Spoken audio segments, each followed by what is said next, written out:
This is I-24 News. We open with an announcement from the Israeli Prime Minister to the foreign press. It subjugates Gazans. It steals their foods. It shoots them when they try to move to safe zones. And I think it's instructive that now many Gazans are fighting back. They're begging us, they're begging the world, free us, and free Gaza from Hamas.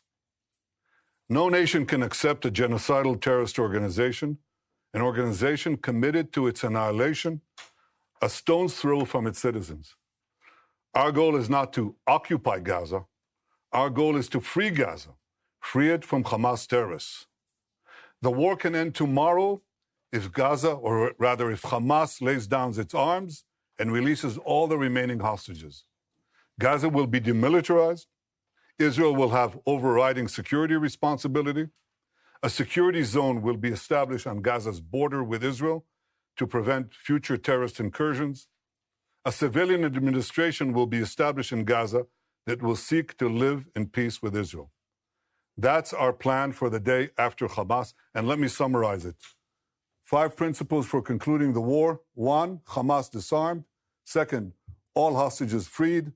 3rd, Gaza demilitarized. 4th, Israel has overriding security control. And 5, non-Israeli, peaceful civilian administration. By that I mean a civilian administration that doesn't educate its children for terror, doesn't pay terrorists, and doesn't launch terrorist attacks against Israel. That's what we want to see in Gaza. So it's neither Hamas nor the PA. That's our plan. Given Hamas's refusal to lay down its arms, Israel has no choice but to finish the job and complete the defeat of Hamas. Now, we've done a great deal. We have about 70 to 75% of Gaza under Israeli control, military control. But we have 2 remaining strongholds, okay? These are Gaza City and the central camps in the Muasi. That's roughly, it's schematically presented here, but it's fairly accurate. Last Thursday, Israel's Security Cabinet, instructed the IDF to dismantle the 2 remaining Hamas strongholds in Gaza City and the central camps. Contrary to false claims, this is the best way to end the war and the best way to end it speedily. We will do so by first enabling the civilian population to safely leave the combat areas to designated safe zones.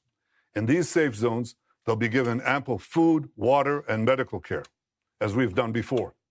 And again, contrary to false claims, our policy throughout the war has been to prevent a humanitarian crisis, while Hamas's policy has been to create it. Since the beginning of the war, Israel has let in close to 2 million tons of aid. I know of no other army that has enabled such aid to go to the civilian population in enemy territory. Now, if we had a starvation policy, no one in Gaza would have survived after 2 years of war. But our policy has been the exact opposite.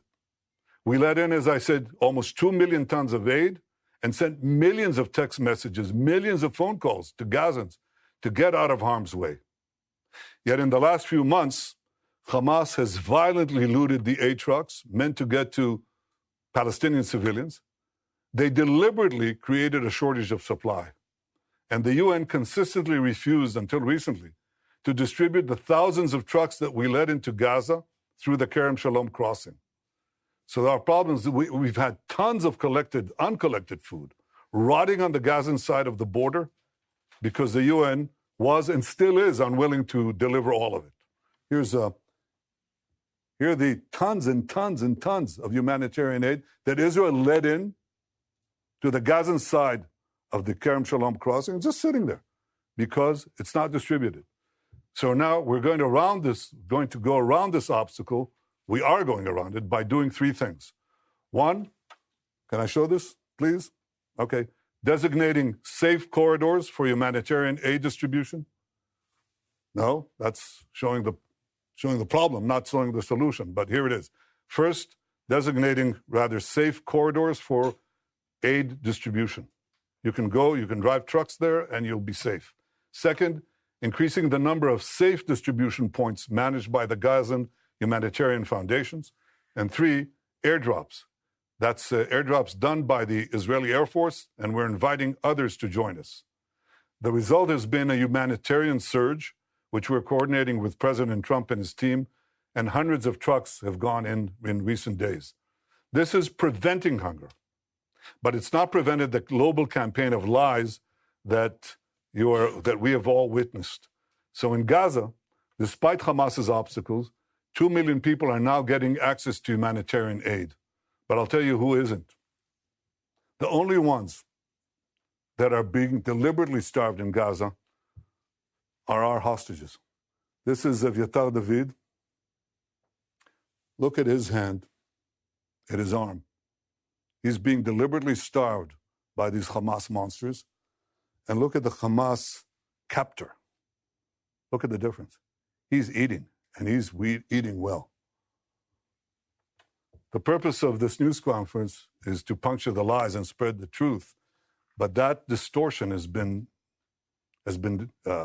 propelled around the earth, almost the way that the Jewish people were maligned in the Middle Ages. Every massacre of the Jewish people was preceded by massive vilification. We were said to be spreading vermin to Christian societies. We were said to be poisoning the wells. We were said to slaughter Christian children for their blood. And as these lies spread around the globe, they were followed by horrific massacres, pogroms, displacements, finally culminating in the worst massacre of them all, the Holocaust.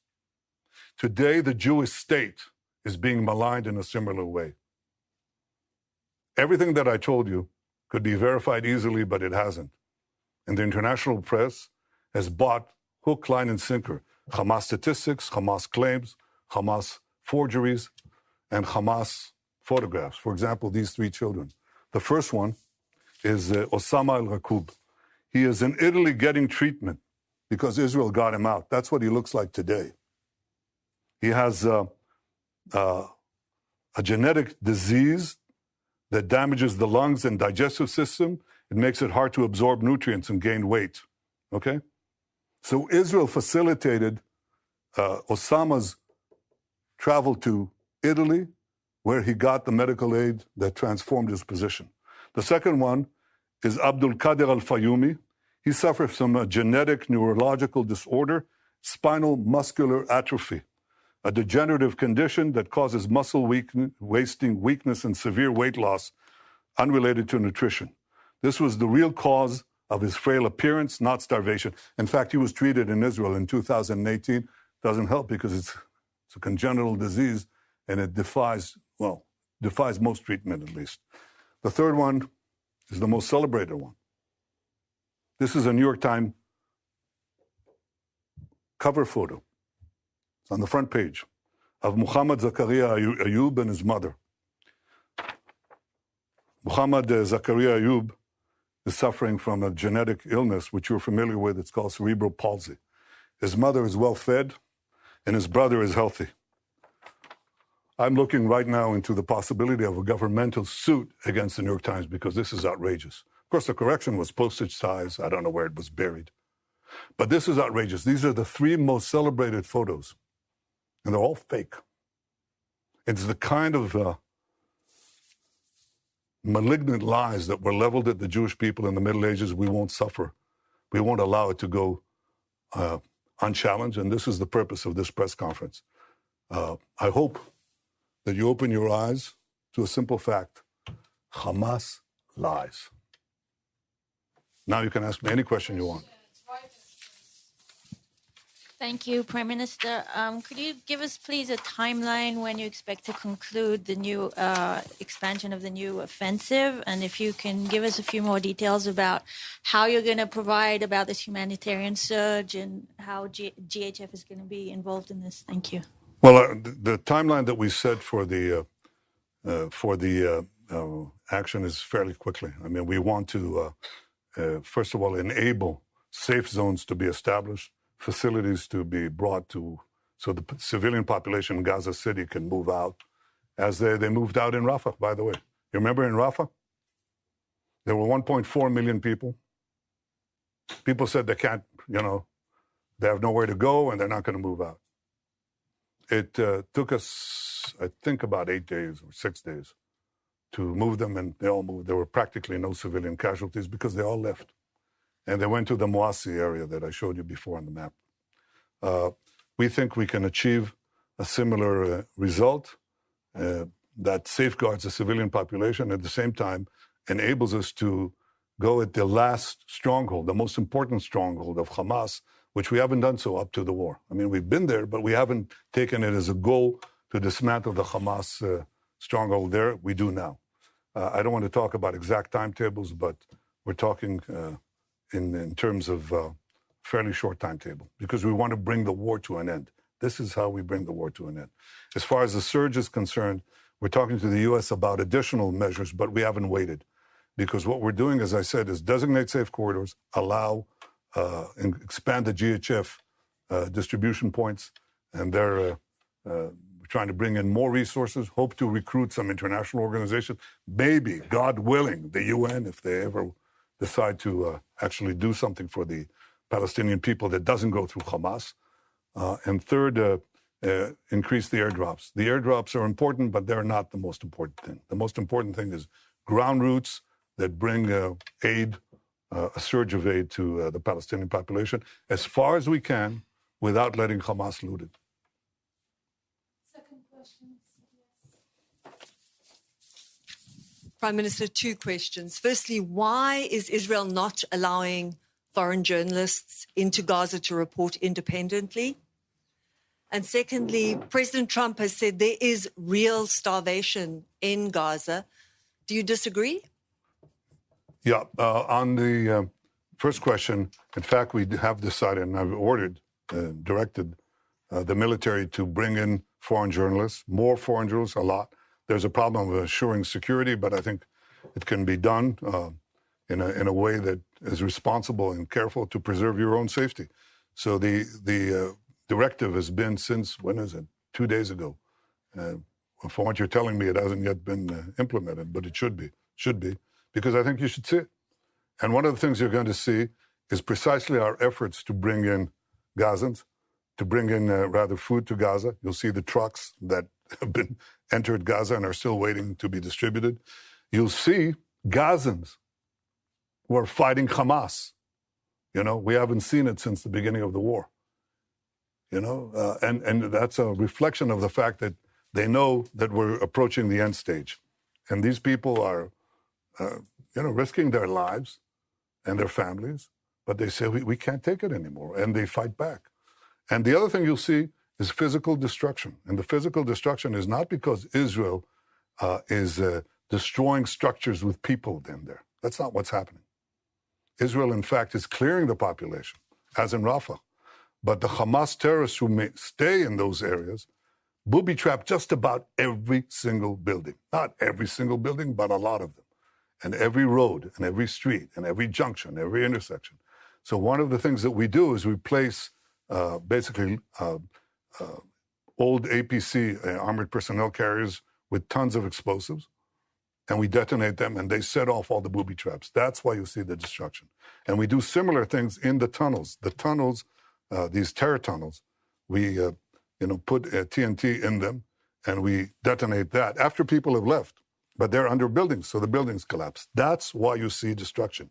You see destruction not because we go after civilian populated areas, but in fact areas that have been cleared of civilians and are still rife with terrorists. And that's how we've been able to reduce actually the civilian casualties and increase, of course, the terrorist casualties. I very much appreciate President Trump's support through this entire seven-front war, his magnificent cooperation in the battle to stop the existential threat from Iran, his support throughout, and his support now. He says 2 things. He says all 20 hostages have to be released, and he says Hamas should not be there. And I think that he, like me, he recognized the fact that there have been deprivations in Gaza caused by Hamas. Hamas has been the cause of that. And what we have to do is overcome it. So we're working together to overcome it. Thank you, Prime Minister. Is Israel working, proceeding in the belief, in the understanding that it can and will recover all 20 hostages alive militarily? Or is it proceeding in the belief or understanding that conditions of their captivity, Hamas strategy, will make that impossible? Look, my goal is to get all of the 20 out alive and also all the ones who are not alive. In the beginning of the war, we were told by a very senior commander, he said, look, we have to get used to the idea that we're not going to see even one of them alive. And I disagreed. I said, we'll get most and possibly all of them if we apply judiciously both military pressure and political, diplomatic pressure. So far, out of 255 hostages, we got 205 out, of which 148 are alive. 148 are alive. We have 20 living ones left in the Hamas captivity and 30 who are not alive, as I said before. If we don't do anything, we're not going to get them out. The option of just doing a war of attrition from defensive positions has not proved itself. And I think it will just, it won't get them out, but I think it will draw us into a protracted conflict that doesn't bring the war to an end. The move that I'm talking about, I think, has the possibility of getting them out. We're talking about how to, I don't want to go into details, but how to get the remaining hostages alive as we close in on Hamas. And there are various ways that I think, creative ways that this can be done, but again, I won't go into that now. Thank you, Prime Minister. 2 questions, please. You've just shown the horrific photo of Aviatar David, who's kept hostage in Gaza. We know that the hostages' days are numbered. So how will prolonging the war bring them home? And second question, you stated that Gaza would be passed to civilian governance that is not Hamas and not the Palestinian Authority. Can you specifically identify who this civilian governance would be? Do you have any concrete entities or individuals in mind? And is there a timeline for establishing this administration? Yeah, well, I don't want to prolong the war. I want to end the war. And I think the other suggestions would have prolonged it. We may have gotten maybe a dripping of hostages, even though Hamas showed no willingness to do that. And then they just go on and on and on, and we'd have this endless. Unless you are willing to just say, Israel, capitulate, go out. And even then, I don't think we'll get all the hostages. And if we capitulate, it means that Hamas will rearm, regroup, and carry out all the threats that it openly professes every day, by the way. Every day they say, we're going to do the October 7th massacre again and again, and we're going to destroy the state of Israel. You can't leave them there, So we're not going to do that. So my goal is not to prolong the war. My goal is to end the war. And I think that prolonging the war means that many of them could be starved to death. That's exactly the point. I don't want that. As far as the specific partners for the civil governance of Hamas, we're actually, I think the 5 principles are generally widely accepted. And it's instructive that some of the Arab countries, quite a few of them actually, said that Hamas has to be disarmed. I think this is the starting point. And look at what is happening in Lebanon as a result of our action. The Lebanese government, the new Lebanese government, is talking about disarming Hezbollah. Who would have believed it? Well, some of us did. I did. And that's changing the Middle East, as I promised to do on the second day of the war. I think in this case, if we succeed in this effort to basically end the war by defeating Hamas, its remaining strongholds, there are several candidates. There are several candidates that we're talking about, several constructs. And it's a transitional period. It's a transitional authority. It's going to be there because we don't want to, contrary to what I said, we want a security belt, but right next to our border. But we don't want to stay in Gaza. That's not our purpose. At least not my purpose. And I openly state, including to those who disagree with me. And there are some who do. But I think that our goal is to make sure that Hamas isn't there and that what replaces Hamas does not educate for terrorism, pay for terrorism, launch terrorism, but is willing to live in peace. There are candidates. I don't want to spoil the chances of succeeding here because I think they're real. but they're real providing we finish the job. See, no one's going to go in there if we don't finish the job. We can talk about the day after until eternity. No one's going to go in there unless we finish Hamas, and we're able to finish Hamas. And we will finish Hamas. Yes, Welt TV Germany. Thank you, Mr. Prime Minister. So the German Chancellor has once again defended his decision not to send weapons to Israel, which can be used in Gaza. He said a friendship can and must withstand that. From your perspective, what has changed in this relationship? Look, I respect Friedrich Merz. I think he's been a good friend of Israel, but I think he's buckled under the pressure of false TV reports, the pressure, internal pressure from various groups. And I can say this, and I don't want to talk about him specifically, but I want to say this. Look, maybe some choose to forget October 7th. We will not forget what happened. And we will do whatever it takes to defend our country and defend our people, defend our future. We will win the war, with or without the support of others. But I think that there's an issue here. And the issue is many leaders tell me, look, we know you're right, but we can't stand, in the face of the public opinion in our country, especially European leaders. They tell me that over and over again. And I say, that is your problem. It is not our problem. It is not our problem. In Munich, everybody celebrated Munich. Everybody celebrated the capitulation in Munich, the Munich Peace Conference, peace in our time. Okay? And everybody lambasted Churchill who opposed it. So what? The difference now is maybe they thought then that there was a real chance for peace by succumbing to the Nazis. But I don't believe anybody seriously thinks that now. And we're facing neo-Nazis. Chancellor Merz's predecessor was here, okay? And he, on the first or second day of the war, he was there, on the first days of the war. And he said to me, they're exactly like the Nazis. And they are. And we're not going to leave. We're not going to leave the remainder of the Nazi army, in the equivalent of Berlin. Don't go into Berlin and don't finish off the Nazi army, the German army. Of course not. I mean, that's what people are telling us to do. And I'm not going to do it. And the Israeli people are not going to do it. We're going to do it. And we have enough criticism within, but the majority of the people, if you really check it, the majority of the people say, that's a result we can't afford if we want to live here. So we're going to do what we need to do.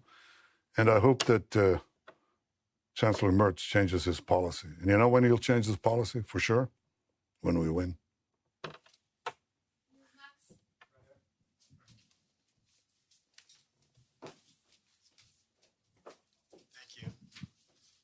Thank you, Prime Minister. You talked about the 7-front battle.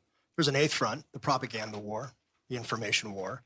Is Israel winning or losing this war? And also, have you spoken with President Trump since the Security Cabinet approved this plan? If so, can you share some of the details of that conversation? If not, do you plan on speaking with him at some point soon? And is he planning to also come to Israel at some point?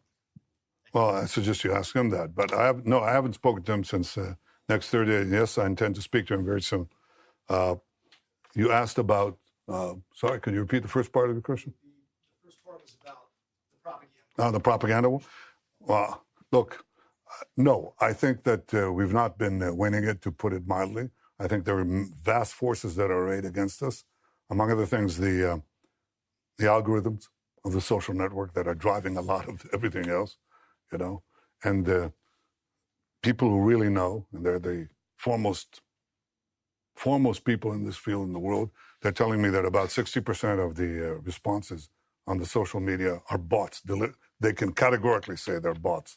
And they're bots that, especially in America, they want to attack the support that Israel has from the Republican side. So they describe how, themselves as homespun Southerners, except they're riding from Asia somewhere, That's That's a big issue. We have to contend with it. And we also have to stand up and tell the truth, probably at greater frequency than we're doing now. That's exactly what I'm trying to do now. But again, if you want to win this war, end it speedily. End it speedily. Expose the lies as much as you can. End it speedily, and that's how you win the war. You win the war, the propaganda war, by winning the war and winning the peace. That's the simplest way to do it. And it's about time to do that. Sky News UK. Next question, please. Last question. Thank you, Prime Minister. Given what the IPC says is the unfolding spectre of famine in the Gaza Strip, would you accept that your 11-week blockade, complete blockade on Gaza, played a role in that? And also, given the killings that we have seen at the GHF aid sites, how will you guarantee that that kind of disaster will not happen when you have 1 million more people displaced? Thank you. Well, number one, the problem that we had was trying to stop Hamas looting. There's no question there was Hamas looting. Everybody saw it. You could see it. Hamas terrorists taking over trucks and so on. We tried to do two things simultaneously. Stop the trucks and bring in the trucks through the GHF distribution points. Okay. It wasn't successful. And it wasn't successful, among other things, because Hamas interdicted also the GHF program, the distribution point. So Hamas created this problem, and it was directed against us. Immediately, we have a starvation policy, which is completely false, any more than we have a genocide policy, which is equally false. We don't. Not this, not that. I don't know of a country that texts millions of messages to civilians to get out of harm's way, giving up the element of surprise, or calling them individually on cell phones. Yet Israel is accused of genocide. It's absurd. Or starvation policy. But there was a problem of deprivation. No question about it. And so we had to solve it. And the way we solve it is the way I described it to you. And there are now not zero trucks, but at least in, I think last time I checked, hundreds of trucks that went into Gaza. That's alleviating the situation. Now we want to increase the number of distribution sites. So there's not, basically you answer this problem, or you solve this problem by the law of supply and demand. If you have a lot of supply, if you flood Gaza with food, which some of it will be pilfered, there's no way to get around that, will be looted by Hamas, but you'll have, if enough food reaches the marketplace, so to speak, then you'll see a difference. And you know what the difference is? How do we know for sure there's a difference? Because we monitor, as any one of you could, the price of food in Gaza.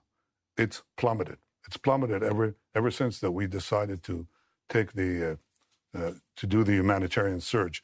And it'll plummet more if other countries join us. So I called on other countries to join in the airdrops. I actually called them to help persuade the UN to move those trucks, because every truck that goes in brings down the price of food. That's what happens. And when you have no shortage like that, then you don't have also the crowding around distribution points. And by the way, a lot of the firing was done by Hamas, seeking to have response by our forces. And very often they didn't. They held back. They stayed their fire, even though their own lives were on the line. Yeah. We're done. Thank you, Prime Minister. We're done? Well, I couldn't resist that one. Who? Matthew Doran from ABC Australia. Oh, okay. Matthew Doran from ABC Australia. You've Yeah. seen countries such as the UK, Canada, France say that they will support Palestinian statehood in the next short while. You've described that as a reward for Hamas here. Other countries like Australia are also walking down this path, not quite there yet. How much of this is a reward for Hamas, and how much of it is actually countries like those who have repeatedly said Israel does have a right to defend itself, but are now struggling to stomach what they're seeing you and your military doing in Gaza? Well, first of all, those who say that Israel has a right to defend itself are also saying, but don't exercise that right. When we do what any country would do faced with this genocidal terrorist organization that has performed the worst attack on Jews since the Holocaust, I think we're actually applying force judiciously, and they know it. They know what they would do if right next to Melbourne or right next to Sydney, you had this horrific attacks. I think you would do it, at least what we're doing, probably maybe not as efficiently and as precisely as we're doing it. We've lost quite a few soldiers in that effort.